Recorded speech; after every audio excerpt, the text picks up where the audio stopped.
అంటే ఆ ధూపం ప్రార్థన ఏం చేసిందో తెలుసా? ప్రజలకు ప్రాణభిక్ష పెట్టింది. మిమ్మల్ని ఒక మాట అడుగుతా, టకమని చెప్పండి. ధనం గొప్పదా? ఆస్తి గొప్పదా?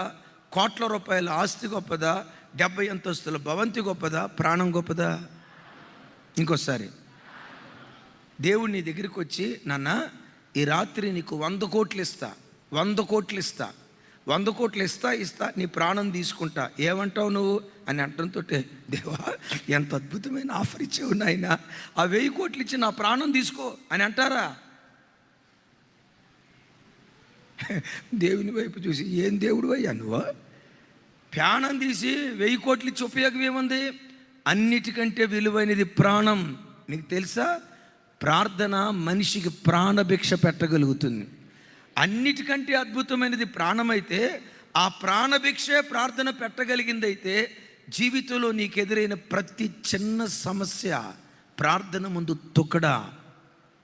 నీ జీవితంలో పరిష్కరించలేని సమస్య, ప్రార్థన పరిష్కరించలేని సమస్య అంటూ ఏదీ లేదు. ఒక్క మాటలో చెప్పాలంటే భక్తుడు ఇలా అంటాడు, money makes many things but prayer makes everything. నువ్వు దేవుని సన్నిధిలో మోకాళ్ళుని ప్రార్థన చేయాలి, కానీ నీ ఇంటిని రక్షించుకునే శక్తిమంతురాలిగా నువ్వు మారిపోతావు. అందుకనే నా హృదయపూర్వకంగా కోరుకుంటున్నాను, తమ్ముళ్ళారా, అన్నలారా, అక్కలారా, చెల్లిలారా, ఒకళ్ళనొకళ్ళు పురికొల్పుకొని సంవత్సరానికి ఒక్కసారి వచ్చే ప్రార్థనలో దేవుడు మిమ్మల్ని బలపరిస్తే కంప్లీట్గా ఉపవాసం ఉండి ప్రార్థన చేయటానికి ప్రయత్నం చేయండి. ఒకవేళ మీలో ఎవరైనా అయ్యి బాబోయ్ ఒక పూట భోజనం చేయకపోతేనే ప్లేట్లు గ్లాసులు పగిలిపోతాయన్నా, 21 రోజు భోజనం చేయకుండా ఉండటం సాధ్యమేనా? సంకల్పించు, ఆశపడు. ఆ ఆశ నెరవేర్చడానికి సామర్థ్యాన్ని దేవుడే కలుగు చేస్తాడు. రుచి చూసి చెప్తున్నాను, ఆ సామర్థ్యాన్ని దేవుడే ఇస్తాడు. మెట్టుకు ప్రార్థన ఇంత బృహత్తరమైన కార్యం చేసింది కదా. అలా మనం దేవుని సన్నిధిలో ప్రార్థించినప్పుడు మన ప్రార్థన దేవుని సన్నిధికి చేరాలంటే ఎలా ఉండి ప్రార్థన చేస్తే మన ప్రార్థన ఫలభరితంగా ఉంటుంది? మనం చేసిన ప్రతి ప్రార్థనకు దేవుని యొద్ద నుండి మనం జవాబు పొందుకోగలుగుతాం. ఒకసారి అందరూ బైబిల్ తెరిచి చూడండి. నిర్గమకాండం 30వ అధ్యాయం 1వ వచనం నుంచి 3వ వచనం వరకు అందరూ మీ బైబిల్ తెరిచి నాతో కలిసి ఆ మాటలు చదవటానికి ప్రయత్నం చేయండి అందరూ. మరియు ధూపము వేయుటకు నీవు ఒక వేదికను చేయవలెను, తుమ్మకర్రతో దాన్ని చేయవలెను. దాని పొడవు 1 మూర, దాని వెడల్పు 1 మూర చచ్చౌకముగా ఉండవలెను. దాని ఎత్తు 2 మూరలు, దాని కొమ్ములు దానితో ఏకాండమై ఉండవలెను. దాని పైభాగమునకు, దాని 4 పక్కలకును, దాని కొమ్ములకును మేలిమి బంగారు రేకు పొదిగించి, ఇక్కడ పెద్దగా చెప్పండి, దానికి చుట్టూ బంగారు జవను చేయవలెను. నా వైపు చూసి చెప్పండి, నాతో కలిసి చెప్పండి. దాని చుట్టూ బంగారు జవను చేయవలెను. రైట్. దేవుడి స్థలంలో ధూపవేదిక గురించి మాట్లాడుతున్నాడు. ధూపవేదిక ప్రార్థనా స్థలానికి గుర్తు. ఎలా? దావీదు భక్తుడు అంటాడు, సాయంకాలము చేతులెత్తుట నైవేద్యం వలె నా ప్రార్థన ధూపము వలె నీ సన్నిధికి చేరునుగాక అంటాడు. దేవుడి స్థలంలో ప్రార్థనను, ధూపాన్ని ప్రార్థనతో పోల్చాడు. ఈ ధూపవేదిక దగ్గర యాజకుడు ధూపం వేయటానికి ధూప ద్రవ్యాలను తీసుకొని ధూపవేదిక పై భాగాన్ని పెడతాడు. ధూపవేదిక మీద పెట్టిన ఆ ధూపద్రవ్యం క్రింద పడిపోకుండా ఉండునట్లుగా దాని చుట్టూతా బంగారు జవను ఉంచుతాడు. బంగారు జవ అని అంటే అదేంటో అర్థం కావట్లేదు అని అనుకుంటారు. సింపుల్. ఒక ఫ్లాట్ టేబుల్ ఉంది. ఆ ఫ్లాట్ టేబుల్ మీద మనం ఏదో ఒక వస్తువు పెట్టాం, అది రోలై డొర్లి అది కింద పడకుండా ఉండునట్లుగా ఆ ఫ్లాట్ సర్ఫేస్ పై భాగాన్ని ఏం పెడతాం చెప్పండి? తెలుగులో బద్దే అంటారు కదా, ఇంగ్లీష్లో బీడింగ్ అని అంటారు కదా, స్వచ్ఛమైన గ్రాంధిక భాషలో జవా అని అంటారు. విన్నారా? స్వచ్ఛమైన గ్రాంధిక భాషలో దాన్ని జవా అని అంటారు. ఆ బద్ది ఉండటాన్ని బట్టి వస్తువు కింద పడకుండా కాపాడుతూ ఉంటుంది. ధూపవేదిక కూడా, ధూపవేదిక పైభాగాన్ని చుట్టూతా బంగారు బద్దె, బంగారు బీడింగ్ జవనుంచుతారు. ఎందుకు ఉంచుతారు అంటే ధూపవేదిక మీద వేయబడిన ధూపద్రవ్యాలు నేలపాలు కాకుండా ఆ జవ జాగ్రత్తగా కాపాడుతుంది. దీని ఒక కోణంలో చెప్తాను. ఈ బద్దె ధూపద్రవ్యం కింద పడిపోకుండా కాపాడుతుంది అని విన్నాం కదా. ఇది మనకు నేర్పే పాఠం. ఒక విశ్వాస వీరుడు హృదయపూర్వకంగా దేవుని సన్నిధిలో ప్రార్థన చేస్తే దేవుని సన్నిధిలో చేయబడిన ప్రార్థన ఎప్పటికీ వ్యర్థం కాదు. కొన్ని ప్రార్థనలకు వెంటనే జవాబు ఇస్తాడు. ఈరోజు కాకపోతే రేపు ఇస్తాడు, రేపు కాకపోతే ఎల్లుండి ఇస్తాడు, ఈ వారం కాకపోతే వచ్చే వారం ఇస్తాడు, ఈ నెల కాకపోతే వచ్చే నెల ఇస్తాడు. ఒకటి ఖచ్చితం, ఏ రోజుకైనా దేవుని సన్నిధిలో నీవు చేసిన ప్రార్థన వ్యర్థం కాకుండా ఏ రోజుకైనా నీ ప్రార్థనకు తప్పకుండా దేవుడు జవాబు దయచేస్తాడు. నేను ఎప్పుడు చెప్తా కదా, దేవుడు ఎప్పుడైతే నీ జీవితంలో బిగబట్టాడో, ఆలస్యం చేశాడు అంటే ఒక అద్భుతమైన దాన్ని నీ ఒడిలో దేవుడు వేయబోతున్నాడు.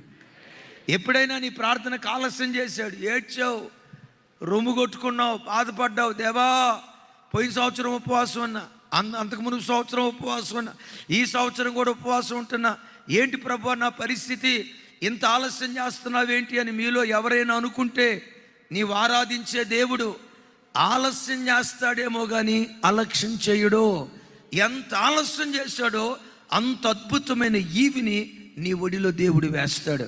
ఆయన సన్నిధిలో చేయబడిన ప్రార్థన మరువబడదో. మేబీ 2013 అనుకుంటా, కొంచెం అటు ఇటు, డిసెంబర్ నెలలో బాప్తిసాల కార్యక్రమం జరుగుతుంది. 48 సంవత్సరాల వయసు కలిగిన నడి వయస్కుడు బాప్తిస్మం తీసుకోవటానికి వచ్చాడు. ఆయన బాప్తిస్మం తీసుకోవటానికి వస్తూ ఉంటే నేను అక్కడ బాప్తిస్మాల కార్యక్రమం ఇవ్వటానికి వెళ్తున్నాను. సుమారుగా 60 సంవత్సరాలు పైబడిన భార్యాభర్తలు, వృద్ధులు, పెద్దవాళ్ళు,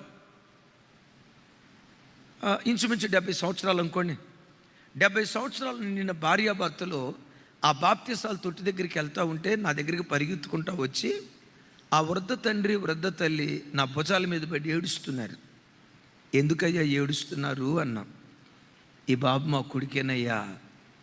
ఎందుకు ఏడుస్తున్నారు అన్నాను. ఈ బిడ్డ 17వ సంవత్సరంలో దారి తప్పాడు. ఈ బిడ్డ రక్షణ కొరకు 25 సంవత్సరాలకు పైగా ప్రార్థన చేశాం. 25 సంవత్సరాల ప్రార్థనకు ప్రతిఫలంగానే ఈరోజు నా కొడుకు మారాడయ్యా, బాప్తిస్మం తీసుకోవటానికి సిద్ధపడ్డాడయ్యా. ఎమాన్యుయల్ మినిస్ట్రీస్లో దేవుని వాక్యం చేత పట్టబడి ఈరోజు ప్రభు నాకు కావాలని తీర్మానం చేసుకున్నాడయ్యా. నేను అక్కడే ఆగి, ఏంటి మీ బాబు పరిస్థితి అన్న. 17వ సంవత్సరంలోనే వ్యసనాలకు బానిసైపోయాడు. త్రాగుడు, స్మోకింగ్, ఈ అలవాటు ఉంది, ఈ అలవాటు లేదనుకోవటానికి వీలు లేకుండా ప్రతి దురలవాటు ఉంది. ఏడ్చేమయ్యా, వీడి వల్ల మా పరువు పోయేదయ్యా. వీళ్ళు ప్రార్థనా పరులు అయితే మీ అబ్బాయి ఎందుకు మారలా? మీ దేవుడు మనసులు మార్చే దేవుడైతే మీ అబ్బాయి మనసు ఎందుకు మార్చలా? కాకులాగా పొడుచుకొని తినేవాళ్ళయ్యా. వీడు కొన్నిసార్లు రాత్రి ఫుల్గా తాగి 12 ఆ ప్రాంతంలో ఇంటికొచ్చి మా కాళ్ళు పట్టుకొని ఏడుస్తూ ఉండేవాడు. మేము నిద్రలో నుంచి మేలుకొని ఏంటో ఈడు ఏడుస్తున్నాడు అని కళ్ళు తెరిచి చూస్తే మా కాళ్ళు పట్టుకుంటాడు, ఏడుస్తాడు. రే ఎందుకురా ఏడుస్తున్నావు? మధ్యరాత్రి ఏడుస్తూ అంటాడట, డాడీ నాకు కూడా నీతిగా బ్రతకాలని ఉంది, బ్రతకలేకపోతున్నా, మారాలనుకుంటా, మారలేకపోతా డాడీ. పగలంతా తాగకూడదు, పగలంతా ఛీ దాని వైపు వెళ్ళకూడదు, ఛీ దాని ముఖం చూడకూడదని పగలంతా అనుకుంటా డాడీ. సాయంత్రం అయ్యేసరికి ఏమైపోద్దో తెలియకుండా సాతానాన్ని లాక్కొని వెళ్తున్నాడు. నేను కావాలని తాగలేదు డాడీ, సాతానాన్ని శోధిస్తున్నా డాడీ అని ఏడుస్తున్నాడు. అయ్యా అట్లా కొన్ని సంవత్సరాల పాటు ఆ వ్యసనంలో ఉన్నాడు. ఒకనొక రోజు మేమందరం గాఢ నిద్రలో ఉంటే ఇంట్లో అలికిడి అవుతుంది, శబ్దం అవుతుంది. ఏంటా శబ్దం అవుతుందని ఆ రాత్రిపూట కళ్ళు తెరిచి చూస్తే మా కొడుకు మధ్యరాత్రి 1 గంట ప్రాంతంలో ఇంటిలో ఉన్న దూలానికి తాడుగట్టి తన మెడకు ఉరితాడేసుకొని ఆత్మహత్య చేసుకోబోతున్నాడు. మేము ఆ దృశ్యాన్ని కళ్ళతో చూసి తుల్లిపడి లేచి వాడి దగ్గరికి వెళ్ళి, రే నువ్వు తాగుబోతువైనా పర్వాలేదురా, తాగుబోతువైనా నిన్ను భరిస్తావురా, నీ భార్య అనాథ అయిపోద్ది, నీ పిల్లలు తండ్రి లేని పిల్లలు అయిపోతారు. వెంటనే ఆ బిడ్డ కాళ్ళ మీద పడి, డాడీ నేను మారాలనుకుంటున్నా, నేను ఒక మంచి బ్రతకాలనుకుంటున్నా. మీకేమో గ్రామంలో ఇంత మంచి పేరుంది, పేరు ప్రఖ్యాతులు కలిగిన వాళ్ళు, మిమ్మల్ని బట్టి మీ పేరు ప్రఖ్యాతులు మంట కలిసిపోతున్నాయి. నాలాంటి వాడు బ్రతికేదానికంటే చస్తే మేలని నేను ఆత్మహత్య చేసుకోబోతున్నాను డాడీ అంటే, వద్దురా పని చేయొద్దు, నువ్వు తాగుబోతువైనా పర్వాలా, నువ్వు ఇంట్లో ఉండాలి అని అంటూ ప్రార్థనలు ఆలకించే దేవుడు ఏదో ఒకరోజు నేను తప్పకుండా మారుస్తాడు. మా ప్రార్థన ప్రభావం ద్వారా ఏదో ఒకరోజు నేను దర్శిస్తాడని వాడు ఆ రోజుల్లో వాడిని బలపరిచయమయ్యా. 25 సంవత్సరాలు ప్రార్థన చేసి 25 సంవత్సరాల ప్రార్థన తర్వాత ఈరోజు మా కొడుకుని దేవుడు మార్చాడయ్యా. తల్లులు, చెల్లెలు, మీలో ఎవరైనా నా ప్రార్థన దేవుడు విన్నట్లేడు, నా దేవుడు నన్ను చిన్న చూపు చూశాడు, నేను అడిగింది ఒకటి, నా దేవుడు ఇచ్చింది ఒకటి, నేను ఆశించింది ఒకటి, నా దేవుడు నాకు ఇచ్చిన ప్రతిఫలం ఒకటి, ఎందుకో నా మీద దేవునికి మనసు లేనట్లుంది, నా ప్రార్థన పట్ల దేవునికి లక్ష్యం లేనట్లుంది. ఎంత ప్రార్థన చేసినా, ప్రార్థన ఎంత ప్రయాసపడ్డా అది ఆయాసాన్ని మిగులుస్తుంది కానీ ప్రయాసం ప్రతిఫలాన్ని ఇవ్వట్లేదు. నా ప్రార్థన అంటే దేవునికి ఇష్టం లేదేమో, అసలు నేనంటేనే దేవునికి ఇష్టం లేదేమో. మీలో ఎవరైనా వేదనతో వస్తే, మీలో ఎవరైనా దుఃఖంతో వస్తే, నా ప్రార్థన దేవుడు పట్టించుకోడేమో, నా బతికింతేనేమో అని మీలో ఎవరైనా అనుకుంటే, నా ప్రభుని రుచి చూసిన సేవకుడిగా చెప్తున్నాను, చెల్లి నీ విషయంలో దేవుడు ఎంత బిగబట్టాడో, బిగబట్టి తగిన కాలమందు నిశ్చయంగా దేవుడు గుప్పెలు విప్పుతాడు. నువ్వు అడిగిన దానికంటే, ఆశించిన దానికంటే, ఊహించిన దానికంటే అత్యధికమైన ప్రతిఫలం నీ ప్రార్థన ద్వారా నిశ్చయంగా దేవుడు అనుగ్రహించునుగాక. ఎందుకు అనుగ్రహిస్తాడో తెలుసా? ఈ దేవునికి పెట్టబడిన పేరు, సౌండ్ పెంచాల, వినపడల, ప్రార్థన ఆలకించువాడు, అంతేనా? ఈ దేవునికి పెట్టబడిన పేరు అడుగు వాటికంటే, ఊహించు వాటికంటే అత్యధికంగా దయచేసే దేవుడు. ఎంత గొప్ప దేవుడు నీకుండగా తమ్ముడా, నిన్ను నువ్వు పురికొల్పుకొని మిగిలిన రోజులన్నా ఒక్క రోజు కూడా మిస్ కాకుండా, జస్ట్ ఇంకా 12 రోజులు ఉంది, ఒక్క రోజు కూడా మిస్ కాకుండా నిన్ను నువ్వు ప్రోత్సహించుకొని ఉపవాస ప్రార్థనలో మనం పాలి భాగస్తులు మగుదుము కాక. సరే, దేవుని సన్నిధిలో చేయబడిన ప్రార్థన మరువబడదు, వ్యర్థం కాదు. అయితే మన ప్రార్థన వ్యర్థం కాకుండా ఉండాలంటే మన ధూపవేదిక చుట్టూత ఏం కట్టుకోవాలని చెప్పాను? బంగారు జావ. దానికి 4 మూలలు చచ్చౌకముగా ఉంది. 4 మూలలు, 4 మూలలు, 4 ఆత్మీయ అనుభవాలు. ఈ 4 ఆత్మీయ అనుభవాలు కలిగి నువ్వు ప్రార్థన చేస్తే నీ ప్రార్థనకు తప్పకుండా ఏదో ఒక రోజు నువ్వు జవాబు పొందుకుంటావు. ఏంటయ్యా ఈ 4 మూలలు ఉన్న 4 బంగారు జవలు, 4 అనుభవాలు అని చెప్పే కదా. మన ప్రార్థన వ్యర్థం కాకుండా ఉండాలంటే ప్రార్థనాపరుడికి ఉండాల్సిన మొట్టమొదటి బంగారు జవ సత్శీలత. ప్రార్థనాపరుడికి ఉండాల్సిన 2వ బంగారు జవ సదుద్దేశం. ప్రార్థనాపరుడికి ఉండాల్సిన 3వ బంగారు జవ సమాధానం. ప్రార్థనాపరుడికి ఉండాల్సిన 4వ బంగారు జవ సాత్వికం. ఈ 4 అనుభవాలు కలిగి ఎవరు ప్రార్థిస్తారో నువ్వు అడిగింది ఏదో ఒకరోజు తప్పకుండా దేవుడు నీకు అనుగ్రహించడం ప్రారంభిస్తాడు. మొదటి బంగారు జవ, మన ప్రార్థన వ్యర్థం కాకుండా ప్రతి ప్రార్థనాపరుడు తాను కట్టుకోవలసిన మొట్టమొదటి బంగారు జవ సత్శీలత. అంటే దీని అర్థం, పాపంలో ఉండి నేను ఎంత ప్రార్థన చేసినా నా ప్రార్థన దేవుడు ఆలకించలేడు. అపవిత్రతలో ఉండి నీవెంత ప్రార్థన చేసినా, దావీదు భక్తుడు అంటాడు కదా, ఆయన పాపుల మనవి అని రాసి ఉంది కదా. దావీదు భక్తుడు ఇలా అంటాడు, నా హృదయములో పాపమును లక్ష్యము చేసిన యొడల ప్రభువు నా మనవి వినకపోవును. నాతో కలిసి చెప్పండి, నా హృదయములో పాపమును లక్ష్యము చేసిన యొడల ప్రభువు నా మనవి వినకపోవును. ఏం చేస్తే మనవి వినడట? తప్పు. ఆ మాట అర్థం అది కాదు. పాపం చేస్తే కాదు, హృదయములో పాపాన్ని లక్ష్యం ఉంచితే. శరీరంతో పాపం చేయాల్సిన అవసరంలా. సింపుల్. నీకు ఒక అబ్బాయి మీద మనసు ఉంది, శరీరంతో తప్పు చేయలే. నీకు ఒక అమ్మాయి మీద మనసు ఉంది, శరీరంతో తప్పు చేయలే. హృదయంలో మాత్రం ఆ అమ్మాయి అంటే ఒక దురభిమానం ఉంది, ఒక దురాలోచనతో కూడుకున్న మనస్తత్వం ఉంది. ఆ అమ్మాయిని గురించి దురాలోచనలు పెట్టుకొని నువ్వు 21 రోజులు కాదు, 121 రోజులు ప్రార్థన చేయగాక నీ ప్రార్థన దేవుడు ఆలకించడు. ఒక తప్పుడు ఆలోచన వస్తుంది. తప్పుడు ఆలోచన వేరు, లక్ష్య పెట్టడం వేరు. తప్పుడు ఆలోచన వేరు, నా మాట అర్థమైందా? లక్ష్య పెట్టడం వేరు. ఒక వ్యక్తి పాపం మీద లక్ష్యం ఉంచితేనే ఆ ప్రార్థన దేవుడు ఆలకించదట. అమ్మా, అయ్యా, గడిచిన దినాల్లో నీ ప్రార్థన ఇట్లా దేవుడు లక్ష్యం ఉంచుకుపోవటానికి ఏ అవిధేయత నీలో ఉందో ఒకసారి కూర్చొని ఆలోచించు. ఏ పాపం నీలో ఉందో ఒకసారి ఆలోచించు. దేవునికి ఆయాస్కరమైన గుణాలు ఏవి నీలో ఉన్నాయో ఒకసారి ఆలోచించి వాటిని తొలగించుకొని నువ్వు ప్రార్థన చేయగలిగితే, యాకోబు పత్రిక చూడండి, అద్భుతమైన మాట. యాకోబు పత్రిక 5వ అధ్యాయం 16వ వచనం నుంచి 18వ వచనం వరకు నాతో కలిసి చెప్పండి. నీతిమంతుని విజ్ఞాపన మనఃపూర్వకమైనదై బహుబలము గలదై ఉండును. ఏలియా మన వంటి స్వభావం గల మనుష్యుడే. వర్షింపకుండున్నట్లు అతను ఆసక్తితో ప్రార్థన చేయగా 3.5 సంవత్సరముల వరకు భూమి మీద వర్షింపలేదు. అతడు మరలా ప్రార్థన చేయగా ఆకాశము వర్షమిచ్చెను, భూమి తన ఫలమిచ్చెను. చప్పలు కొడుతూ దేవునికి స్తోత్రాలు చెప్దాం. విన్నారా ఈ మాట? ఈ మాట పట్టుకొని, నీతిమంతుని విజ్ఞాపన బహుబలము గలదై ఉంటుంది. ఎలా ఉంటుందట? బలము గలదై అనలా. ఏమన్నాడు?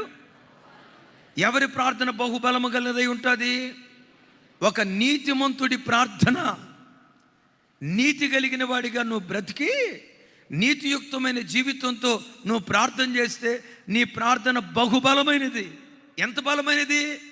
ఏలియా గురించి చెప్తూ, ఏలియా ప్రార్థన చేసినప్పుడు ఆకాశం మొయ్యబడాలంటే మొయ్యబడింది. 3.5 సంవత్సరాలు తుంపరలు కూడా పడలా. 3.5 సంవత్సరాల తర్వాత అన్నాడు, ఆకాశమా తెరవబడునుగాక అన్నాడు. కొండపోత వర్షాన్ని కురిపించాడు. అంటే ప్రార్థనాపరుడు ప్రకృతిని కూడా శాసించగలడు. ప్రార్థనాపరుడు, ఒక నీతియుక్తమైన ప్రార్థనాపరుడు, ఇది మూయబడునుగాక అంటే మూయబడుతుంది, తెరవబడునుగాక అంటే తెరవబడుతుంది. అయ్యా విన్నారా? ఇది మూయబడునుగాక అంటే ఇది మూయబడుతుంది, అది తెరవబడునుగాక అంటే తెరవబడుతుంది. గడిచిన దినాల్లో ఏ మార్గాలు నీ బ్రతుకులు మూసుకుపోయాయి? ఏ ద్వారాలు మూసుకుపోయాయి? మంచి ఉద్యోగ ద్వారం మూసుకుపోయిందా? మంచి వ్యాపార ద్వారం మూసుకుపోయిందా? చక్కటి ఆర్థిక ద్వారం మూసుకుపోయిందా? ఆ అవకాశం దొరికినట్టే దొరికి నీకు దూరం అయిపోయిందా? ఏ మార్గం మూతవేయబడిందో నాకు తెలియదు. గ్రహించు. గడిచిన దినాల్లో ఏ మార్గం మూతవేయబడిందో నాకు తెలియదు. ఈరోజు నీ పాప నిమిత్తమై పశ్చాత్తపడి దేవుని సన్నిధిలో ఒప్పుకొని ఈ దినం నుంచి నువ్వు నీతిగా బ్రతకటం ప్రారంభిస్తే మోయబడిన ప్రతి ద్వారం యేసు నామం పేరిటి ప్రార్థనల ద్వారా దేవుడు తెరుచునుగాక. మోయబడిన ప్రతి ద్వారాన్ని తెరుచునుగాక. నీకు విరోధంగా లేచిన ద్వారాలు దేవుడు మూసివేయునుగాక. అయితే ఎలాంటి స్థితిలో ఉండి ప్రార్థన చేయాలి ఒకసారి చెప్పండి. ఎంత నీతి కలిగి ప్రార్థన చేయాలి? యెషయా గ్రంథంలో చోట అంటాడు, ఇశ్రాయేలీయులారా, మీ చేతిలో రక్తాపరాధపు చేతులుగా పెట్టుకొని, కీడు చేసే చేతులుగా పెట్టుకొని మీరు ఏడుస్తూ ప్రార్థన చేస్తున్నారు, రొమ్ము కొట్టుకుంటూ ప్రార్థన చేస్తున్నారు. మీరు ఎంత ఏడ్చి ప్రార్థన చేసినా మీ ప్రార్థన నేను వినను. ఏం చేస్తారయ్యా? మీ ప్రార్థన వినకుండా నా చెవులు మూసుకుంటా. మీరు ఎంత ఏడ్చినా మీ వైపు చూడకుండా నా కళ్ళు మూసుకుంటా. మీ వైపు నేను చూడను. ఎందుకు చూడరయ్యా? మీరు ప్రార్థన చేస్తున్నారు కానీ అపవిత్రతలో ఉండి ప్రార్థిస్తున్నారు. అలాగని అపవిత్రత అంటంతో అందరూ పెద్ద తప్పుల్లే ఉండరు. ఏమో ఇక్కడ కూర్చున్న వాళ్ళలో, లైవ్ చూస్తున్న కుటుంబాల్లో పెద్ద తప్పుల్లో ఉన్నారేమో నాకు తెలియదు. సహజంగా ప్రతిరోజు దేవుని వాక్యం వినే బిడ్డ చిన్న చిన్న పొరపాట్లలోనే, ఆ చిన్న చిన్న పొరపాట్లు మన ఆశీర్వాదానికి ఆటంకంగా ఉంటాయా? నా దైనందిన జీవితంలో జరిగిన ఒక కార్యం చెప్తాను. మేబీ అది 2005-6 ఆ ప్రాంతం, సూరారం ప్రాంతంలో విజిటింగ్కి వచ్చాం ఆటో మీద. షాపూర్లో ఉండేవాళ్ళం. అప్పుడు షాపూర్ వెళ్తూ ఉన్నాం. సరిగ్గా సాయిబాబా నగర్ చౌరస్తా ఉంది కదా, అక్కడికి వచ్చేసరికి ఆటో ఆగిపోయింది. నాకు తెలిసిన మెకానిజం చేశా, ఆటో స్టార్ట్ కాల. సాయిబాబా నగర్ చౌరస్తా నుండి జీడిమెట్ల బస్ డిపో వరకు ఆటో నెట్టుకుంటూ వెళ్తున్నా. వెనక దైవజనురాలు ఉన్నారు, నడుచుకుంటూ వస్తున్నారు, నేను నెట్టుకుంటూ వెళ్తున్నా. బండులు తోలేటప్పుడు చాలా సరదాగా ఉంటుంది. పంచర్ పడినప్పుడు తెలుస్తుంది. బుల్లెట్ ఉంటుంది చూసారా, అది పంచర్ అవటం అడవిలో పంచర్ కావాలి. పేద స్థితి. అలాగనప్పుడు ఫోన్ చేద్దామంటే అప్పట్లో ఫోన్ సౌకర్యం లేదు. ఏమంటారు, టెలిఫోన్ బూతులు తప్ప సెల్ ఫోన్ వ్యవస్థ ఆ రోజుల్లో లేదు. ఏం చేయాలో అర్థం కాల. సరిగ్గా జీడిమెట్ల డిపో ఎదురుగా, తోపస్ కంపెనీ ఎదురుగా స్ట్రీట్ లైట్ ఒకటి ఉంటే అక్కడ ఆటో ఆపి, దేవా దీనిలో ఏ ప్రాబ్లం ఉందో నాకు తెలియచేయి, నేను చదువుకుంది కూడా ఈ ఇంజినాటి మీద కదా, దేవా ఏదైనా నాకు ఆలోచన ఇస్తే నేను బాగు చేస్తా అని చిన్న ప్రార్థన చేసుకున్నా. దేవుడికి జ్ఞాపకం చేస్తాడు, వెనక స్పార్క్ ప్లగ్ ఉంటుంది, దాన్ని ఉప్పదీసేయి. స్పార్క్ ప్లగ్గా అది చిన్నదే కదా, డస్ట్ పడి ఉంటుందా? డస్ట్ పడితే ఏం పావుకిలో ఏం పడతగా.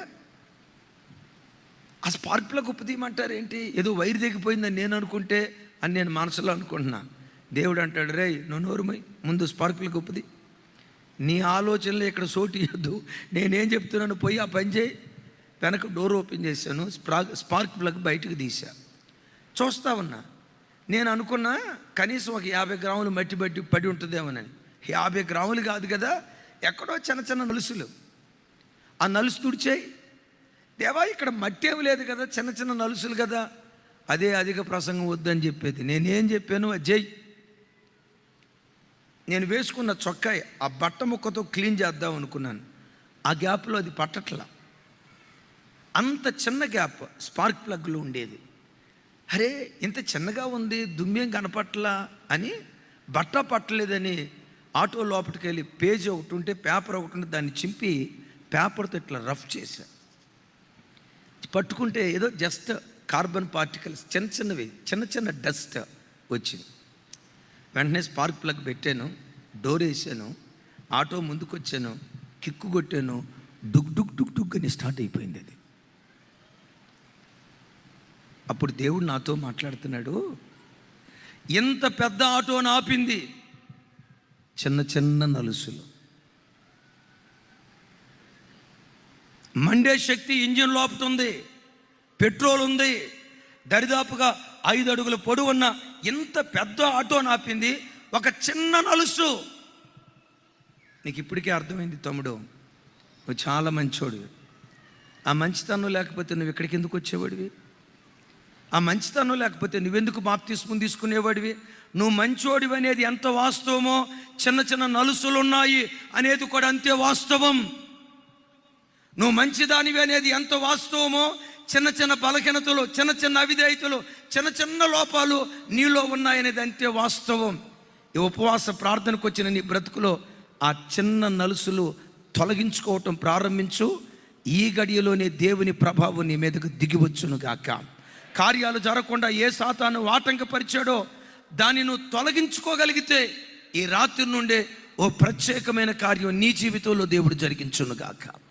మన ప్రార్థన దేవుని సన్నిధికి దూపంలాగా చేరాలంటే చెప్పండి, మొట్టమొదట ఏ జాబ్ ఉండాలి? సరే స్క్రీన్ వైపు అయినా చూసి చెప్పండి. ప్యూరిటీ, సత్శీలత. ఒక మాట చెప్పి నేను ముందుకెళ్తా. పాత నిబంధనలు ఇశ్రాయేలీలు 70 సంవత్సరాలు ప్రతి సంవత్సరం 4వ నెల, 5వ నెల, 7వ నెల, 10వ నెల కంటిన్యూస్గా ఉపవాసం ఉన్నారు. 70 సంవత్సరాలు ఉపవాసం ఉన్న వాళ్ళ ప్రార్థనకు జవాబు రాలా. ఎందుకో తెలుసా? పాపములో ఉండి ప్రార్థించారు.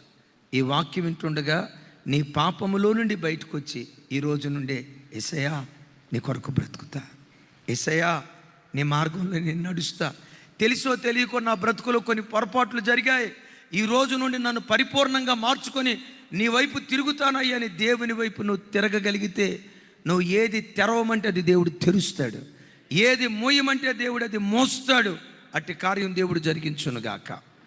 రెండవది, ప్రార్థించేటప్పుడు సదుద్దేశం మనకు ఉండాలి. ఏదైనా ఒక ప్రార్థన అంశం నువ్వు చేసేటప్పుడు ఆ ప్రార్థన వెనుకున్న ఉద్దేశాన్ని దేవుడు చూస్తాడు. ఆ ఉద్దేశం సరైనదైతే నువ్వు అడిగిన దానికంటే దేవుడు అధికంగా చేస్తాడు. చూడండి ఆ మాట, యాకోబు పత్రిక 4వ అధ్యాయం 2-3 వచనాలు. ఎంత విచిత్రమైన మాటలు ఇక్కడ రాసి ఉంటాయో నాతో కలిసి అందరూ చెప్పడానికి ప్రయత్నం చేయండి. మీరు ఆశించుచున్నారు కానీ పెద్దగా మీకు దొరుకుటలేదు, నరహత్య చేయుదురు, మత్సరపడుదురు కానీ సంపాదించుకొనలేరు, పోట్లాడుదురు, యుద్ధము చేయుదురు కానీ దేవునిని అడగనందున మీకేమీ దొరకదు. ఇంకోసారి, దేవునిని అడగనందున మీకేమీ దొరకదు. నెక్స్ట్, మీరు అడిగినను మీ భోగముల నిమిత్తము వినియోగించుటకై దురుద్దేశముతో అడుగుదురు గనుక మీకేమీ దొరుకుటలేదు. ఒకసారి నా వైపు చూడండి ఎంత తమాషాగా ఉందో. 2వ వచనం ముగింపులో ఏమన్నాడు? వాళ్ళు నన్ను అడగట్లేదు కాబట్టి వాళ్ళకి దొరకలేదు అంటాడు. 3వ వచనంలో ఏమంటాడు? వాళ్ళు అడిగినా వాళ్ళకి దొరకట్లేదు అంటాడు. ఇది న్యాయమా? అర్థం కాలేదా? 2వ వచనం ముగింపు ఏమన్నాడు? వాళ్ళు అడగలేదు కాబట్టి దొరకలేదు అన్నాడు. 3వ వచనం ముగింపు ఏమన్నాడు? వాళ్ళు అడిగినా వాళ్ళకు దొరకట్లేదు అన్నాడు. అడిగితే ఇస్తానన్నాడుగా, మరి ఎందుకు ఇలా? దేవుడు అక్కడ ఉద్దేశాన్ని చూశాడు. మీరు అడిగినను మీ భోగముల నిమిత్తము దురుద్దేశముతో అడుగుదురు గనుక మీకేమీ దొరకట్లేదు అని అంటాడు. అంటే ప్రార్థించేటప్పుడు ఆ ప్రార్థనాంశం వెనుకున్న ఉద్దేశాన్ని దేవుడు చూస్తాడు. ఆ ఉద్దేశం సరైనదైతే నమ్ము, నువ్వు అడిగిన దానికంటే ఎక్కువ దేవుడు చేయటం ప్రారంభిస్తాడు. షిలోహు మందిరానికి అన్నమ్మ తల్లి వచ్చింది. అన్నమ్మ తల్లి వచ్చి దేవుని ఇలా అడిగింది, అయ్యా నాకొక కుమారుణ్ణి దయచేయి అని అంది. నేను మిమ్మల్ని అడుగుతా, కుమారుణ్ణి ఎందుకు అడిగింది అంటే కుమార్తెలు వద్దేనా? ఒక మాట చెప్తాను, దేవుడు ఎప్పుడైనా ఏ తల్లి జీవితంలోనైనా ఏ తండ్రి జీవితంలోనైనా మొదటి డెలివరీ అప్పుడు ఆడపిల్ల పుట్టింది, సెకండ్ డెలివరీకి సిద్ధంగా ఉంది, ప్రభా నాకు మగబిడ్డ కావాలి, ప్రభా నాకు మగబిడ్డ కావాలి, ప్రార్థన చేయటం తప్పు కాదు. అయితే రెండోసారి నువ్వు ప్రార్థన చేసిన తర్వాత కూడా దేవుడు ఆడబిడ్డనిచ్చాడు. ఏం చేయాలో తెలుసా? నా చిత్తం కాదు నీ చిత్తమే సిద్ధించునుగాక. నువ్వు ఆడబిడ్డ, నా వైపు చూడాలి. దేవుడు రెండో పర్యాయం నీకు ఆడబిడ్డనిచ్చాడు. అప్పుడు నేను అనాల్సినటువంటి మాట, దేవా నేను మగబిడ్డను ఆశించా, మగబిడ్డ పుట్టడం మంచిది, నీ చిత్తానుసారంగా ఆడబిడ్డ పుట్టింది, ఆడబిడ్డ పుట్టడం మరి మంచిదయ్యా. ఒకళ్ళు కూడా ఆమె నల్ల ఎందుకు మగపిల్లలు ఊరేసి చంపటానికే మిమ్మల్ని. ముసలోళ్ళు అయిన తర్వాత వాడు గంజి నీళ్ళు కూడా పోయింది నీకు. ఏదైనా కాస్త తల్లిదండ్రుల మీద మమకారం ఉండేది ఆడపిల్లలకి, మరి మగపిల్లలకి ఎందుకు లేదో? లేకుండా చేయటానికి మీరు లేరు? కాస్త ఆ తల్లిదండ్రులను చూసుకోగలిగే మనసు ఆడపిల్లలకే ఉంటుంది. అట్లాగని ఆడపిల్లలే కావాలని అడగాల్సిన అవసరం లేదు. దేవుడు మనకి ఎవరినిచ్చిన ఆడపిల్లలైనా మగపిల్లలైనా నీ చిత్తమే సిద్ధించునుగాక. తమ్ముడు, కొన్నిసార్లు నువ్వు అడిగింది దేవుడు నీకు ఇవ్వడు, నువ్వు ఆశించని దాన్ని దేవుడు నీకు ఇస్తాడు. ఆశించని దాన్ని దేవుడు నీకు ఇచ్చిన దానిలోనే ఆయన చిత్తానికి తల వంచి సంతోషంగా అంగీకరించు. దానిలో నుండి విప్లవాలు, అద్భుతాలు సృష్టించడం ప్రారంభిస్తాడు. నేను సేవకు వచ్చిన తర్వాత ప్రభు సన్నిధిలో ప్రార్థన చేసేటప్పుడు, దేవా మేము సేవ ప్రారంభిస్తే మియాపూర్లో ప్రారంభించాలి, లేదా మేడ్చల్లో ప్రారంభించాలి. సోరారం కల్లో కూడా రాకూడదు, సోరారం మేము రాకూడదు. ఎక్కడికి తీసుకెళ్ళినా వెళ్తాం కానీ ప్రభా అనండి, ఏదో అన్నాను ఇప్పుడు అని అన్నా. విచిత్రం తెలుసా, నేను ఎక్కడికైతే వెళ్ళకూడదు అనుకున్నానో అదే సోరారం తీసుకొచ్చాడు. చిత్తాలు కొన్ని ప్రారంభంలో చేదుగా ఉంటాయి, ఆ చేదులో దేవుడు మాధుర్యాన్ని దాచిపెట్టి ఉంచుతాడు. ఆయన చిత్తానికి నువ్వు తల వంచితే ఆయన చిత్తానికి తల వంచితే అద్భుతం తెలుసా? ఇదే స్లమ్ ఏరియా నుండి, ఇదే సూరారం కాలనీ సాయిబాబా నగర్ నుండి ఈరోజు ప్రపంచ దేశాలకు దేవుని వాక్యాన్ని దేవుడు మోసుకొని వెళ్ళాడు. ఈ 21 దినాల ఉపవాస ప్రార్థనలో తెలుగువారు ఎక్కడెక్కడున్నారో 30 దేశాల నుంచి తెలుగు వాళ్ళు ఉపవాస ప్రార్థనలో పాలిభాగస్తులు అవుతున్నారు. మీకెందుకు చప్పట్లు రావంటే మీరు పాలు పంపులు పొందట్లేదుగా. అక్కడే గుండెల్లో గుదిబండరాయి పడిపోయింది. వినండి, ప్రభా ఇక్కడికి వద్దు అనుకున్నావు, నీ జీవితంలో కూడా నీకు ఇష్టం కాని స్థలాలకు దేవుడు తీసుకెళ్తాడు. అది దేవుని చిత్తమైతే తల వంచు. నువ్వు కోరుకున్నవి కొన్నిసార్లు నీకు దొరకపోవచ్చు, కానీ దేవుడు ఏది నీకు అంగీకరించాడో అనుమతించాడో ఆ చిత్తానికి నువ్వు తల వంచితే వాక్యం అంటుంది, లోకము దాని ఆశలు గతించిపోతాయి, దేవుని చిత్తమును జరిగించువాడు నిరంతరము నిలుస్తాడు. ఆయన చిత్తమే సిద్ధించుగాక. ఇంతకు మగబిడ్డను ఎందుకు అడిగింది? షిలోహు మందిరంలో అది ఒక జరగకూడని కార్యక్రమాలు జరుగుతున్నాయి. ఈ తల్లికి తెలిసింది, అయ్యా ఫినెహాసు హోఫ్నీను మందిరంలో ఇలా చేస్తున్నారే, అదే నాకు ఒక కొడుకునిస్తే ఆ కొడుకు నీతిగా పెంచి ఆ కొడుకు నీకు ఇస్తానయ్యా, వాడు నీ సేవ చేస్తాడయ్యా. దేవుని పని నిమిత్తం తీర్మానం చేసుకుంది, కొడుకునిచ్చాడు. ఆ కొడుకును పాలు విడిచేదాకా పెంచింది, మందిరంలో వదిలేసింది. ఆ చిన్నవాడే పెరిగి పెద్దవాడే దాను మొదలుకొని బెయిర్షెబా వరకు ప్రఖ్యాతిగాంచిన ప్రవక్తగా స్థిరపడ్డాడు. పెద్దగా చెప్దాం ఆమెన్, పెద్దగా చెప్దాం ఆమెన్. ఆ కొడుకును దేవునికి ఇచ్చిన తర్వాత ఆ తల్లికి దేవుడు ఏం చేశాడో తెలుసా? 5 పిల్లల్ని ఇచ్చాడు, 3 కొడుకులు. పెద్దగా చెప్పాలి.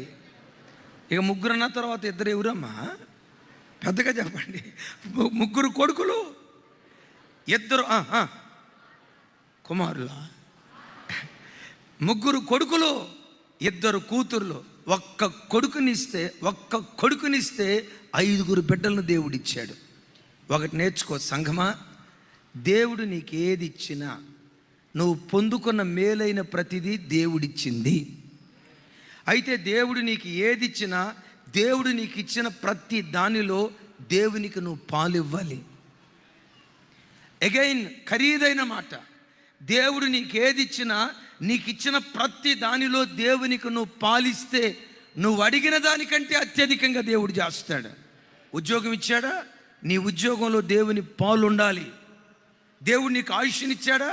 నీ బలం, నీ సమయం, నీ ధనం, నీ ఆరోగ్యం, దేవుడు నీకు ఇచ్చిన మేలైన ప్రతి దానిలో దేవునికి పాలిస్తే నీ ఆసక్తిని చూసి దేవుడు నీ పట్ల కార్యం చేస్తాడు. ఎట్లా? మన ఉద్దేశాన్ని దేవుడు ఎలా గమనిస్తాడు? ఇప్పుడు ఒక యవ్వన బిడ్డ ఉన్నాడు, దేవా నాకు బుల్లెట్ కావాలి, 2 వీలర్ కావాలి, బుల్లెట్ కావాలి, 2 వీలర్ కావాలని అడుగుతున్నాడు. వీడెందుకు బుల్లెట్ అడుగుతున్నాడు? దేవుడు ఆలోచిస్తాడు. ఇప్పుడు ఆ బిడ్డ మనసులో, అయ్యా నాకే కనుక 2 వీలర్ ఉంటే, మనం 31వ తారీఖున మేకల వెంకటేష్ ఫంక్షన్ హాల్ కాడ దగ్గర ఆల్ నైట్ ప్రేయర్ జరిగింది కదా, నాకు బండి లేకపోవటాన్ని బట్టి వెళ్ళలేకపోయా. నేను హైదరాబాద్ పలానా చివరి ప్రాంతం నుంచి వస్తా, ఈ బస్సులు మరి రావటం చాలా కష్టమైపోతుంది అయ్యా. నాకే గనక ఒక బండి ఇస్తే ఆరాధనకి సమయానికి వెళ్తానయ్యా, మా సంతర కోటానికి వెళ్తానయ్యా, శుద్ధీకరణ కోటాలకు వెళ్తానయ్యా, నాకు ఒక బండి ప్రభా అని అడుగు. ఆ ప్రార్థన వెనక ఉద్దేశం అదైతే బండి కాదు, ఆయన చిత్తం అయితే కారు ఇవ్వటానికి కూడా దేవుడు వెనకాడ్డాం. నీ ఉద్దేశం అది కాకుండా దేవుడే గనక నాకు బుల్లెట్ ఇస్తే, మా బుల్లెట్ మా వీధి ఈ చివర కిక్కు కొట్టి బండి మీద నేను Duc Duc Duc Duc Duc కానీ బండి మీద వెళ్తూ ఉంటే డుక్ డుక్ డుక్ అని వెళ్తూ ఉంటే మా వీధిలో ఉన్న ఆడపిల్లలందరూ తలుపులో నుంచి బయటకు వచ్చి, మా వీధిలో ఉన్న ఆడపిల్లలందరూ బయటకు వచ్చి వాళ్ళ వాకిటి దగ్గర నిలబడి, గ్రీకు వీరుడు, నా రాకుమారుడు అని వాళ్ళు అంటూ ఉంటే, అబ్బా ఆ థ్రిల్లే వేరయ్యా. జనం నన్ను అది అనుకోవాలి. అది నీ ఉద్దేశం అయితే నువ్వు బుల్లెట్ అడిగితే చివరికి దేవుడు నీకు ఆమ్లెట్ కూడా ఇయ్యడు. దేవుడు తన చెయ్యి ముడుచుకుంటాడు, దేవా నాకేది ఇచ్చినా, ఆస్తి ఇచ్చినా, ఐశ్వర్యం ఇచ్చినా, ఆరోగ్యం ఇచ్చినా, బలం ఇచ్చినా, నాకు ఇచ్చిన ప్రతి దానిలో నీకు పాలిస్తా, నిన్ను పాలిభాగస్తుని చేస్తా, నీ మందిరపు పనికి నేను ఉపయోగపడతా. దేవునికి పాలివ్వు, 1 అడిగితే 6 ఇస్తాడు దేవుడు. పెద్దగా చెప్తాం ఆమెన్. తల్లులారా, మీ ఉద్దేశం, మీ కోణంలో చెప్తాను. మీ భర్త మంచి బిజినెస్ మ్యాగ్నెట్, నా దేవుడు ఇంకా నా ప్రార్థన ఒకటే, దేవుడు మన మందిరంలో నుండి ప్రపంచ స్థాయి వ్యాపారవేత్తలను దేవుడు లేవనెత్తాలి. పాలియాంగిచో గారు ఉన్నారు కదా, పాలియాంగిచో గారి మందిరంలో నుండి ప్రపంచ స్థాయి వ్యాపారవేత్తలను దేవుడు లేవనెత్తాడు. కొంచెం గట్టిగా చెప్దాం. శాంసంగ్ కంపెనీ పేరు విన్నారా? వెంటనేంటి సార్, మేము వాడే ఫోనే అది ఎవరు తయారు చేసేది అనుకున్నారు? దక్షిణ కొరియా దేశం సియోల్లో ఈ దైవజనుడి మందిరానికి వెళ్ళే విశ్వాసులు, ఆ సంఘంలో గొప్ప గొప్ప వ్యాపారవేత్తలు ఉన్నారు. నా ప్రార్థన, దేవుడు అలాంటి గొప్ప వ్యాపారవేత్తగా దేవుడు నిన్ను ఆశీర్వదించునుగాక. నీ కడుపున పుట్టిన పిల్లలను దేవుడు అలా ఆశీర్వదించునుగాక. అలాంటి ప్రపంచ స్థాయి వ్యక్తులను మన సంఘంలో నుండి, నీ కుటుంబంలో నుంచి దేవుడు లేవనెత్తునుగాక. అలా మంచి వ్యాపారవేత్త అయ్యాడు. దేవా, ఈ సంవత్సరం ₹1 కోటి మిగలాలి ప్రభా, మా ఆయన వ్యాపారంలో ₹1 కోటి మిగలాలి, నాయన ₹1 కోటి మిగలాలి ప్రభా అని ప్రార్థన చేశావు. దేవుడు ఆ ప్రార్థన వెనుకున్న ఉద్దేశం చూస్తాడు. మీరు బాగా ఈ మాట పట్టుకొని ఉద్దేశాన్ని చూస్తాడు.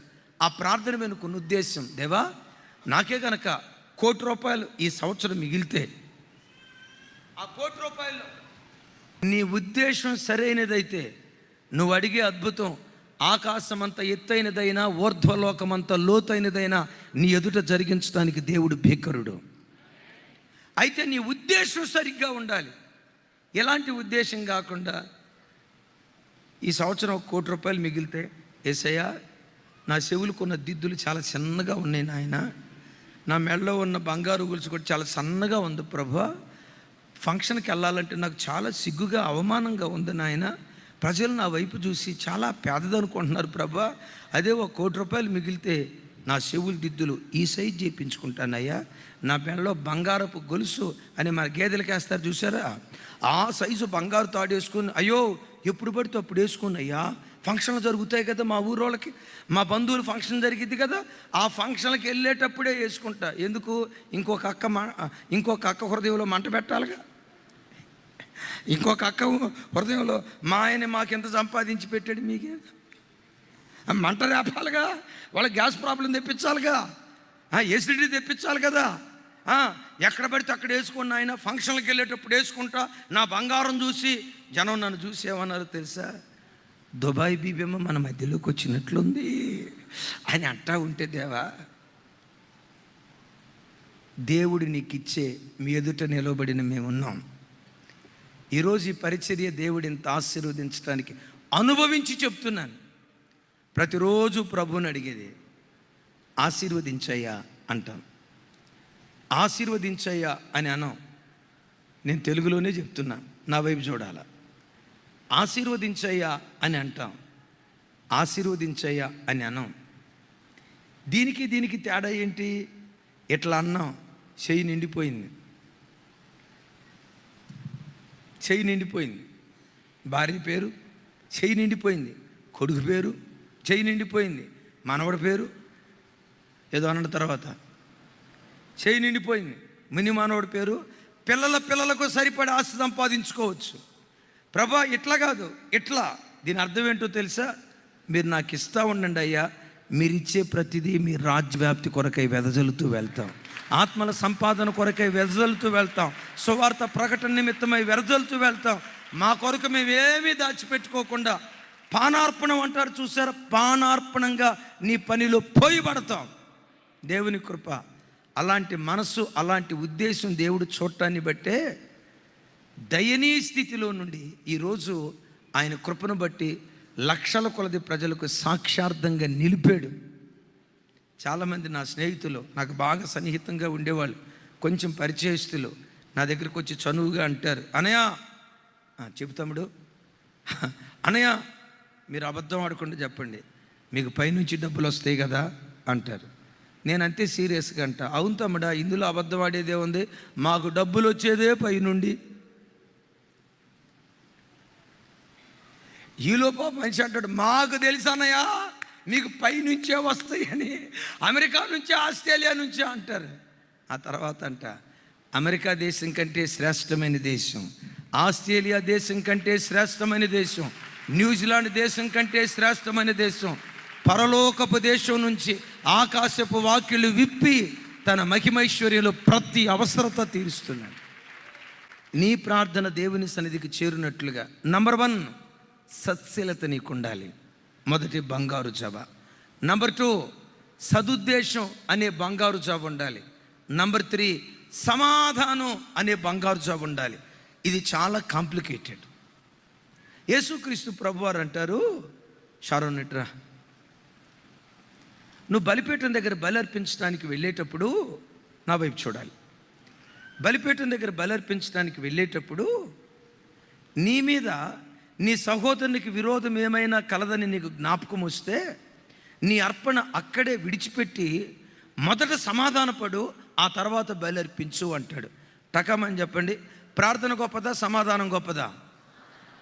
సమాధానమే గొప్పది అన్నారంటే సమాధానంతో కూడుకున్న ప్రార్థన గొప్పది. సమాధానంతో కూడుకున్న ప్రార్థన గొప్పది. విన్నారా? ప్రార్థించే ప్రార్థనా పరుడికి సమాధానం ఉండాలి. ఇప్పుడు చూడండి, ప్రభు అక్కడ అంటాడు, బలిపీఠం దగ్గర బలి అర్పించడానికి జెర్మియా అన్న వస్తున్నాడు. జెర్మియా అన్న మీద షారోనికి లోపట ఏదో ఉంది. మరి ఏముందో మనకు తెలియదు. ఉందా? ఈ తమ్ముడికి నా మీద ఏదో ఉంది, నాకు మాత్రం ఈ తమ్ముడి మీద ఏమి లేదు. నా కొడుకు కంటే ఎక్కువ, నా సొంత బిడ్డ నా కొడుకు కంటే ఎక్కువ, ఆ భావం నాకుంది. నేను మనస్ఫూర్తిగా షారోని ప్రేమించా, కానీ వీనికి మాత్రం నా మీద ఏదో ఒక చేదైన ఆలోచన ఉంది. ఇప్పుడు నేనంట, తప్పెత్తందా నాదే? నేను ఇతని నిష్కలంకంగా ప్రేమించాను సార్, ఇతని మీద నాకు ఏ చెడు భావన లేదు, కానీ ఈ వ్యక్తికి నా మీద చెడు భావన ఉంది. ఈ ఇద్దరిలో తప్పెవరిది అందాం? అమెరికా వాళ్ళారా, మీకు తెలియక అర్థమవుతున్నట్లేదు. సరే, ఇలా కూడా కాదు. సరే, నాకు ఇతని మీద ఏమీ లేదు సార్, కానీ ఇతనికి నా మీద ఉంది. ఇతనికి నా మీద ఉందన్న సంగతి నాకు తెలుసు, కానీ నాకు ఇతనికి ఏమీ లేదు, ఇతని మీద నాకేమీ లేదు. నేను వెళ్ళి ఆ వ్యక్తితో సమాధాన పడాలా? ఆ వ్యక్తి వచ్చి నాతో సమాధాన పడాలా? నాకేమీ లేదు కదా, నేను ఎందుకు వెళ్ళాలా? నాకేమీ లేదుగా, నేను అసమాధానంగా ఉంటే కదా సమాధాన పడేది. నాకు ఈయనతో సమాధానమే, సో ఈయనతో నాకేం పని అని నేను వెళ్ళొచ్చు. కానీ ప్రభు ఏమంటాడో తెలుసా? నీ సహోదరునికి నీ మీద విరోధం కలదని నీకు జ్ఞాపకం వచ్చిన యెడల అర్పణ అక్కడే విడిచిపెట్టి సహోదరుని ఎత్తుకు వెళ్ళి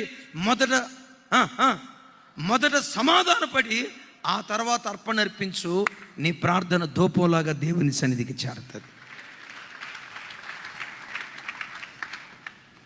బిడ్డ, నా వైపు చూడు. ఈ ప్రార్థనకి భర్తతో కొన్ని రోజుల నుంచి అసమాధానంగా ఉంటూ ప్రార్థనకు వచ్చావా? ఈ 21 దినాల ఉపవాస ప్రార్థనలో నీ ప్రార్థన దేవుడు అంగీకరించాలంటే ఈ వాక్యం విన్న తర్వాత యేసు నామములో నీ భర్తతో సమాధాన పడుదువుగాక. అయ్యా వినండి, ఒకవేళ నీ భార్యతోనో అత్తమామలతోనో ఎవరితోనైనా అసమాధానం నీకుంటే నీ ప్రార్థన దేవుడు అంగీకరించినట్లుగా, నీ ప్రార్థనకు దేవుడు జవాబు దయచేయనట్లుగా వారితో సమాధాన పడిన తర్వాత నువ్వు దేవుని సన్నిధిలో ప్రార్థన చేస్తే నీ ప్రార్థన ధూపంలాగా దేవుని సన్నిధికి చేరుతుంది. అయితే ఒక మాట నా వైపు చూడండి. మనుషులుగా మనం కలిసి ఉండేటప్పుడు అమ్మ ఆ మైక్ పక్కకు తీసుకెళ్ళండి. అమ్మ అక్కడ వాలంటీర్స్ ఎవరో రైట్, నా వైపు చూడండి. మనుషులుగా మనం కలిసి ఉండేటప్పుడు చిన్న చిన్న మనస్మర్థలు వస్తాయా రావా? టకామని చెప్పండి. భార్యాభర్తల మధ్య మనస్మర్థలు వస్తాయా రావా? ఏం సైలెంట్ అయిపోయారు? అయ్యా మాకు వచ్చినాయి అన్న వాళ్ళు చేతులు ఎత్తండి. చేతులు ఎత్తలేదంటే మీ అంత అమ్మ సునీత ఏం రాలేదురా, తమ్ముడు వచ్చాడా, సిటీ మరి తల్లి నీకు సాయంత్రం ఫోన్ చేద్దాం అనుకున్నాను తల్లి. సరే వినండి, చిన్న చిన్నవి ప్రతి ఒక్కరికి వస్తాయి. వచ్చినాయా లేవా? ఏమయ్యా, నేను యేసు ప్రభుకు తమ్ముడిని, నాకెందుకు వస్తుంది? అది జనాలకేమో అన్నట్టుగా నువ్వు మీ బావగారు సైలెంట్గా ఉన్నారు. ఏం రాలేదా? మరి వస్తే చెయ్యొద్దు. అదిగో మీ బావగారు అక్కడున్నాడు, ప్రణయన వచ్చినాయా లేవా?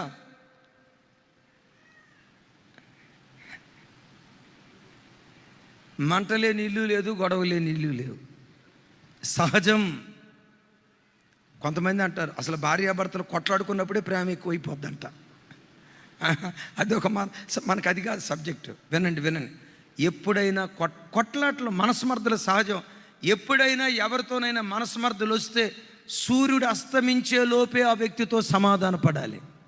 సూర్యుడు అస్తమించే లోపు సమాధాన పడకుండా మొఖాలు పుచ్చకాయ అంత లావు పెట్టుకొని బలకరిస్తేనే నేను బలకరిస్తా, ఆయన బలకరిస్తేనే నేను బలుకుతా. తగ్గేదే లేదు. 3 రోజులు 4 రోజులు నేను మాట్లాడను, వారం రోజులు మాట్లాడను. దేవుడు దాన్ని అంగీకరించడో. మాట్లాడను నేను. బాలసుబ్రహ్మణ్యం విను, నేను మాట్లాడను.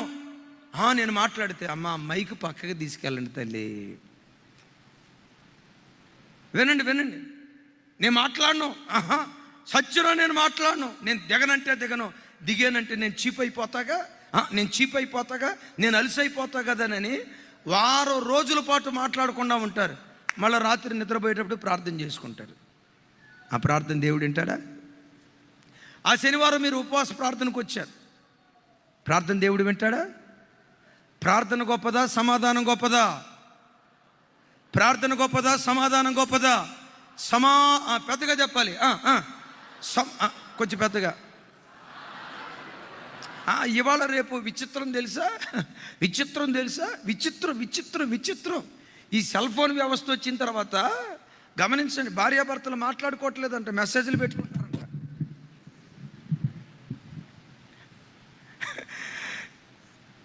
మీకు ఎక్కడో కనెక్ట్ అయినట్టుంది. మనోడు మెసేజ్ పెడతాడట, ఏమని?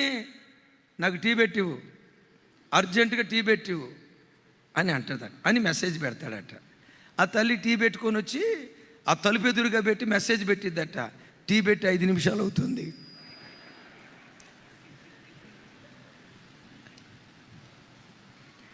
ఏమి సంసారాలు రా తల్లి.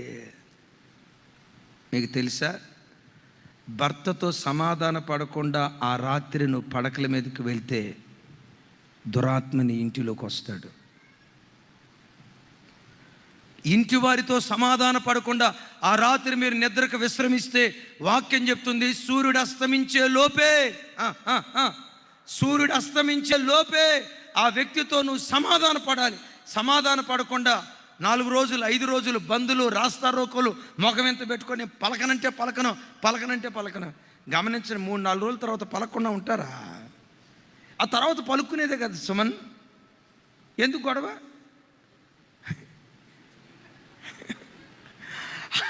ఆ తర్వాత పలుక్కోవలసిందే కదా. వినండి అయ్యా, నీ అత్తామామలతో నీకు సమాధానం ఉందో లేదో ఒకసారి చూడు. ఓ తల్లి చెప్తుంది, వాళ్ళ అమ్మా నాన్నోళ్ళు ఫోన్ చేస్తే చాలన్న గంటలు మాట్లాడతాడు. మా అమ్మోళ్ళు ఎప్పుడైనా ఫోన్ చేసి మీ ఆయనకి ఇవే ఫోను అంటే, ఏమండి మా అమ్మోళ్ళు అంట మాట్లాడండి అని అంటే, బాత్రూంలో ఉన్నానని చెప్పు. అట్లా 50 సార్లు చెప్పిందట.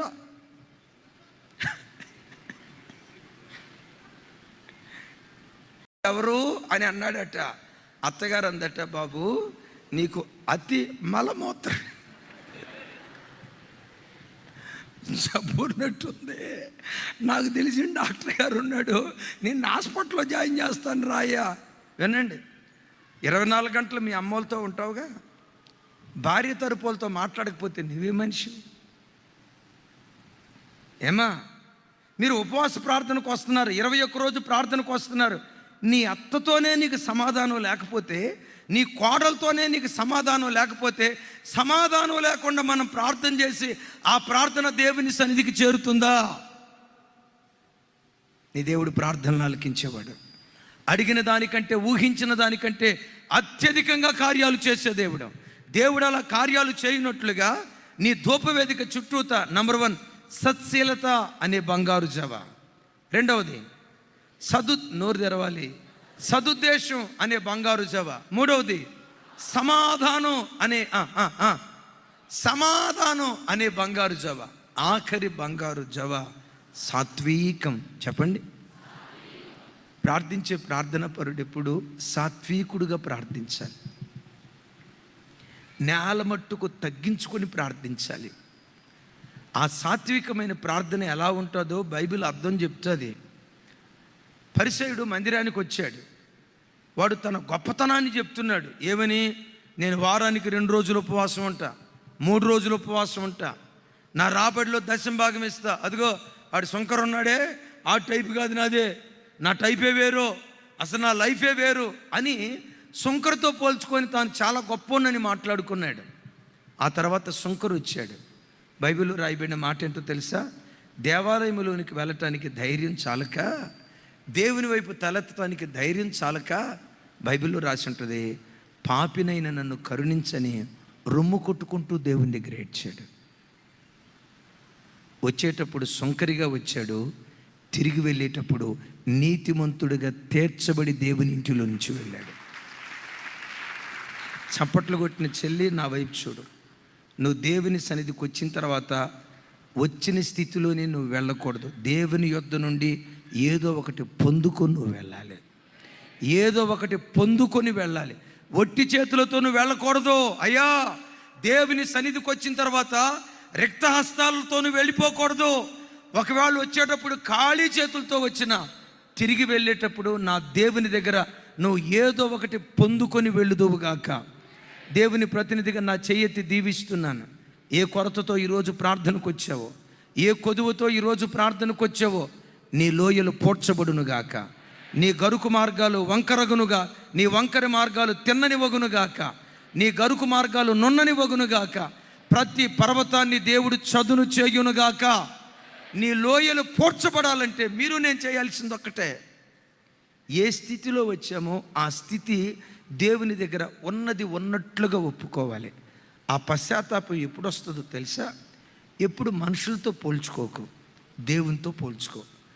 పరిసయ్యుడు ఎవరితో పోల్చుకున్నాడు? పరిసయ్యుడు ఎవరితో పోల్చుకున్నాడు తన భక్తిని? కొంచెం గట్టిగా. పరిసయ్యుడు ఎవరితో పోల్చుకున్నాడు? వినపల్లా. శంకరితో పోల్చుకున్నాడు. నేనంట, ఎప్పుడు మనుషులతో పోల్చుకోకు, దేవునితో నువ్వు పోల్చుకో. నీ భక్తిని దేవుని ఎదుట పెట్టు, నీ పవిత్రతను దేవుని ఎదుట పెట్టు. నీ నీతియుక్తమైన జీవితం, నేను చాలా నీతి కలిగిన వాడిని అని అనుకుంటున్నావు కదా, మా ఫ్యామిలీ చాలా మంచి ఫ్యామిలీ అని అనుకుంటున్నావు కదా, మా కుటుంబం చాలా భక్తి కలిగిన కుటుంబం అనుకుంటున్నావు కదా, మంచిదే. నేను భక్తి కలిగిన కుటుంబాలు కాదు అని అంటలేదు. అయితే నీ నీతిని దేవుని దగ్గర పెట్టు. వాక్యంలో ఏమని రాస్తుందో తెలుసా? మనుషుని యొక్క నీతి క్రియ దేవుని ఎదుట మురికి గొడ్డ. నేనంటా సార్, నీతి క్రియ మురికి గొడ్డ అయితే మరి నీతి లేని క్రియ? మనలో అన్ని నీతి క్రియలే ఉన్నాయా? నీతి క్రియలు ఉన్నాయి అనేది ఎంత వాస్తవమో, నీతి మాలిన క్రియలు ఉన్నాయి అనేది కూడా అంతే వాస్తవమే కదా.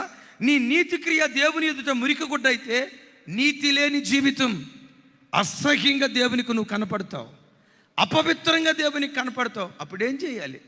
మనుషులతో పోల్చుకోకు, నా వైపు చూడాలి. హల్లెలూయా. ఎవరితో పోల్చుకోకూడదు? చిన్నోడు నువ్వు ఇట్రారా, నువ్వే ఇట్రా.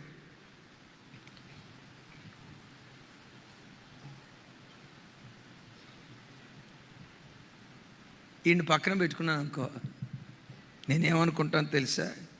జెర్మియా అన్న 6 feet. ఎవరిని పక్కన పెట్టుకున్నప్పుడు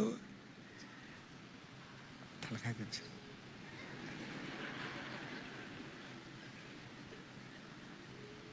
ఈ చిన్నపిల్లోడు పక్కన నిలబెడితే మనది 6 feet, మన హైట్ మామూలు హైట్ కాదు.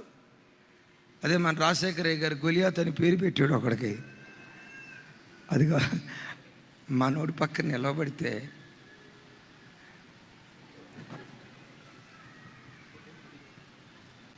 చీకట్లో నల్లటి బట్టలు వేసుకున్నా నీకేమనిపించదు. ప్రకాశమానమైన వెలుతురులో తెల్లటి బట్ట మీద చిన్న మచ్చ కనపడ్డా, వెలుగై ఉన్న దేవుని దగ్గరికి నువ్వు వెళ్ళినప్పుడు, నీ రోత బ్రతుకు నీకు ఇట్టే అద్దం పట్టి కనపడుతున్నప్పుడు, నీ అపవిత్రత నిమిత్తం దేవుని సన్నిధిలో సాత్వికమైన మనసుతో ప్రార్థన చేస్తే, బైబిల్లో ఒక రాజు ఉన్నాడు చూడండి, ఒకసారి అది చదువుకొని ప్రార్థన చేసుకుందాం. దినవృత్తాంతాల 2వ గ్రంథం 34వ అధ్యాయం 27వ వచనం నాతో కలిసి. నీ మనస్సు మెత్తనిదై ఈ స్థలము మీదను దాని కాపురస్తుల మీదను దేవుడు పలికిన మాటలను నీవు వినినప్పుడు నా సన్నిధిన నిన్ను నీవు తగ్గించుకొని నీ వస్త్రములు చింపుకొని నా సన్నిధిన కన్నీరు విడిచితివి గనుక నీ మనవిని నేను అంగీకరించి తిని నీ పితరుల యొద్దకు చేర్చుదును. నెమ్మది గలవాడవై సమాధికి చేర్చబడుదువు. అపాయమును నీ కన్నులారా చూడవు. ఒకసారి నా వైపు చూడండి, ముగిస్తున్నా. ఒక రాజుతో దేవుడు అంటాడు, నీ ప్రార్థన నేను అంగీకరించి తిని. ఆమేన్. మరొకసారి, నీ ప్రార్థన, నీ మనవి నేను ఆలకించి తిని. అమ్మా, 21 దినాల ఉపవాస ప్రార్థనలో నువ్వు దేని కొరకు నువ్వు ప్రార్థన చేస్తున్నావో నీ మనవిని దేవుడు అంగీకరించునుగాక. నీ ప్రార్థన దేవుడు అంగీకరించునుగాక. నువ్వు అడిగిన దానికంటే దేవుడు అత్యధికమైన కార్యాలు తన మహిమ కొరకు చేయునుగాక. అయితే ఇతని ప్రార్థన దేవుడు ఆలకించడానికి కారణం ఏంటంటే, దేవుని మాట విన్నప్పుడు ఏం చేస్తున్నాడు? బట్టలు చింపుకొని ఏడుస్తున్నాడు. బట్టలు చింపుకొని కన్నీళ్లు గారుస్తున్నాడు. తమ్ముడు, నువ్వు దేవుని సన్నిధికి వచ్చినప్పుడు దేవుడు వాక్యం ద్వారా నీ తప్పేంటో చెప్తాడు. వినండి, నీ తప్పేంటో చెప్తాడు. ఇదిగో తమ్ముడు, అక్రమ సంబంధంలో బ్రతుకుతున్నావు, జాగ్రత్త. క్రమం తప్పిన బంధాల్లో చిక్కుకున్నావు, జాగ్రత్త. భార్యను మోసం చేసేవాడిగా నువ్వు జీవిస్తున్నావు, జాగ్రత్త. భర్తను మోసం చేసే వ్యక్తిగా నువ్వు బ్రతుకుతున్నావు, జాగ్రత్త. తల్లిదండ్రుల కళ్ళు కప్పి వక్ర మార్గంలోకి వెళ్ళిపోతున్నావు, జాగ్రత్త. వాళ్ళకి తెలిసి, రే ఏంట్రా నా ఇష్టం. ఆ తల్లిదండ్రులు ఏమీ చేయలేక అచేతన స్థితిలో కుటుంబ గుట్టు బయట పెట్టలేక చచ్చిన పేరులాగా మౌనంగా ఉన్నారేమో. విను, తల్లిదండ్రులు మౌనంగా ఉన్నారేమో. భర్త చేతగాని వాడే మౌనంగా ఉన్నాడేమో. భార్యకు దిక్కు లేక నువ్వు చేసే దురాఘాతాన్ని చూసి ఏమీ చేయలేక నిశ్శబ్దంగా ఉన్నాయేమో.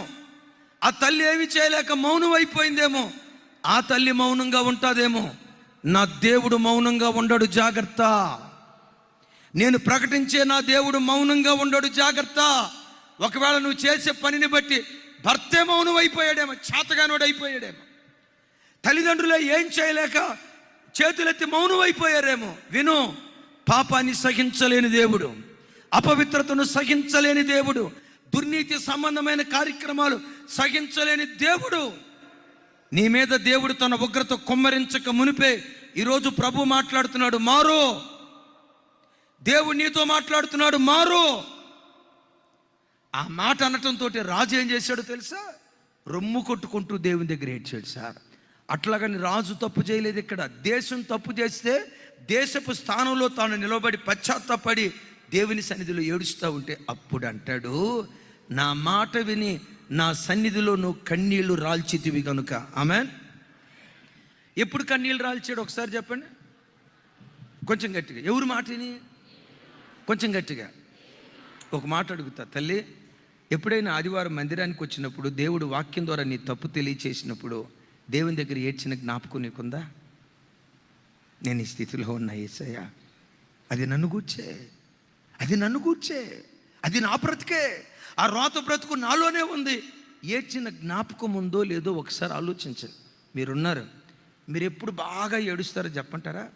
ఎప్పుడు బాగా ఏడుస్తారంటే, వాక్యం విన్నప్పుడు ఏడ్చేవాళ్ళు ఉన్నారు, నేను లేరన్నా మీ భక్తిని కించపరచను. ఎప్పుడు బాగా ఏడుస్తారంటే, ప్రొద్దున్నే భర్త డ్యూటీకి వెళ్ళేటప్పుడు పెట్టమని 2 దెబ్బలు కొట్టి వెళ్తాడు చూసారా? ఇక అప్పుడు ప్రార్థన గదిలో మోకరిస్తే ట్యాప్ ఓపెన్ చేసినప్పుడు నీళ్ళు బడబడబడబడ కడతాయి కదా. భర్త కొట్టినప్పుడు కాదు ఆడవలసింది, ఎగ్జామ్లో ఫెయిల్ అయినప్పుడు కాదు ఆడవలసింది, కోరుకున్న మార్క్స్ రానప్పుడు కాదు ఆడవలసింది, ఎగ్జామ్లో క్వాలిఫై కాలేదని కాదు ఆడవలసింది, అనుకున్న ఉద్యోగం రాలేదని కాదు ఆడవలసింది, ఆరోగ్యం బాగాలేదని కాదు, ఆర్థిక స్థితిగతులు బాగాలేదని కాదు. క్రైస్తవుడు తన ఆధ్యాత్మిక జీవితంలో ఏడవలసింది తన పాపము నిమిత్తమై ఏడ్చేవాడై ఉండాలి, తన అపవిత్రత నిమిత్తమై ఏడ్చేవాడై ఉండాలి, వాక్యం విన్నప్పుడు ఏడ్చేవాడై ఉండాలి. ఏడ్చాడు. ఏడ్పు విని అంటాడు, యోషియా 3 వాగ్దానాలు నీకు ఇస్తున్నా. నంబర్ 1, నీ బ్రతుకు దినములలో ఏ అపాయాన్ని నీవు చూడవు. 2వది, నువ్వు బ్రతికిన కాలమంతా నెమ్మదిగా బ్రతుకుతావు. 3వది, నువ్వు చనిపోయిన తర్వాత పితరులున్న పరలోక రాజ్యానికి నువ్వు చేర్చబడతావు. ఇంతకు మించిన ఆశీర్వాదం ఏముంది? నా చేతులెత్తి దీవిస్తున్నా. ఈ 3 దీవెనలు నీకు, నీ పిల్లలకు, నీ పిల్లల పిల్లల తల మీద నా దేవుడు కుమ్మరించునుగాక, నా దేవుడు కుమ్మరించునుగాక. అలా దేవుడు చేయాలంటే చెప్పండి, మన ప్రార్థనా ధూపం చుట్టూతో ఏం వేసుకోవాలి?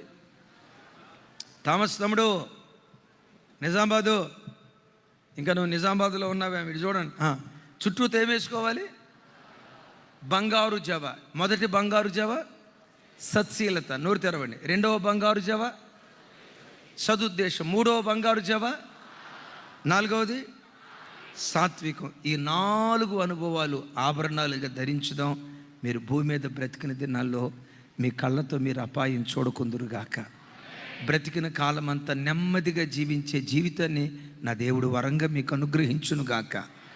ఇక్కడ కళ్ళు మూస్తే పరలోకంలో పితరులున్న స్థలంలో కళ్ళు తెరిచే భాగ్యం దేవుడిచ్చునుగాక.